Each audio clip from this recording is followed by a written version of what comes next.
Next question asks by Nawaz Sharif from Calcutta. Which is the most difficult question posed to you so far in your life? This is the question. This question, which is the most difficult question posed to you so far in life, is the most difficult question in my life. Yes, there have been difficult questions. I can narrate many. As far as the most difficult question is concerned, because it's not a very common question, I will never tell it to the masses, to the public. Because such questions are so difficult, so attacking, and if it's not common, why should I make it public? Alhamdulillah, I have the answer, and Allah helped me. It's through Allah's help I got the answer. This I only discuss with the scholars and the fuqahas. And I asked them, what is the answer? And I've asked this to maybe 50 or 100 people who are scholars and people of knowledge. And unfortunately, the most difficult questions have not been answered because of the intricity, not because of the knowledge based, it is the intricity of the question. So those questions which are attacking Islam, and they are not common, and it's difficult to understand the answer. As a policy, even if you ask, I'll never tell you. That's only to be discussed with people of knowledge and the scholars. Yes, there have been many questions which are tricky. Many questions which may require logical answer, has nothing to do with Islamic knowledge. And there are many. I'll just give one example to you. I don't say it's the most difficult, but it was a tricky question. And I remember, I think it was in the year 2014 or somewhere close to that in Dubai. After my lecture in Dubai, there were about 15,000-20,000 people in the audience.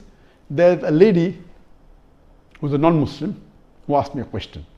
And she said, Dr. Zakir, you often give the example of why a Muslim lady should do hijab, and you ask the question that if two twin sisters who are equally beautiful, one of them is wearing the Islamic hijab, complete body covered, except the face and the hands up to the wrist, and the other twin sister, she is wearing the Western clothes with mini skirts and a low neck, and if both of them are walking down the streets of Dubai, and if there is a hooligan, if there is a ruffian who's waiting to tease a girl, which girl will he tease?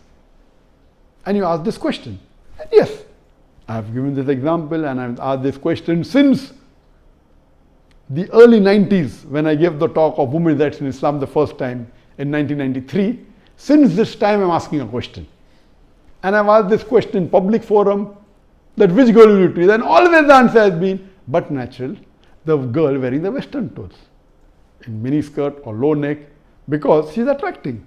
And for 20 years, the answer has been same. Now this lady comes up and she repeats the question, but she says that according to me, the girl wearing the Islamic hijab would be teased. I said, why? She said, because the man would like to know what is behind the clothes. That's why he will tease the girl wearing the Islamic hijab.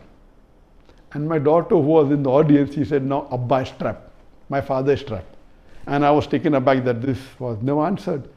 So what I say, these type of replies are mainly devilish replies to try and trap.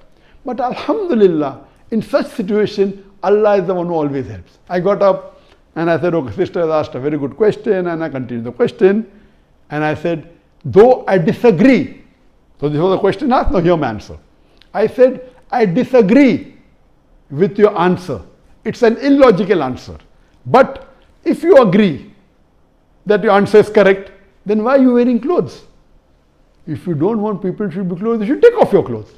And believe me, that woman was so embarrassed, and that was a very good slap to her reply, to her question, which was a devilish question. She went back and she sat quietly. So these types of questions by non-Muslims who come to attack you, it has got nothing to do with Islam. My answer was logical. But what I told, okay, I disagree with your answer, but if you agree with your answer, why are you wearing clothes? And she was wearing clothes. I said, why are you wearing clothes? And so these type of questions, the answer should be with hikmah. Udu ila sabili rabbika bil hikmah wal mu'azit al hasna wajad millati ahsan. Invite all to the way of thy Lord with wisdom and beautiful preaching, and argue with them in the ways that are best and most gracious. So such type of questions are many. Inshallah, if you see my videos and see my question answer session, you will find many of such questions.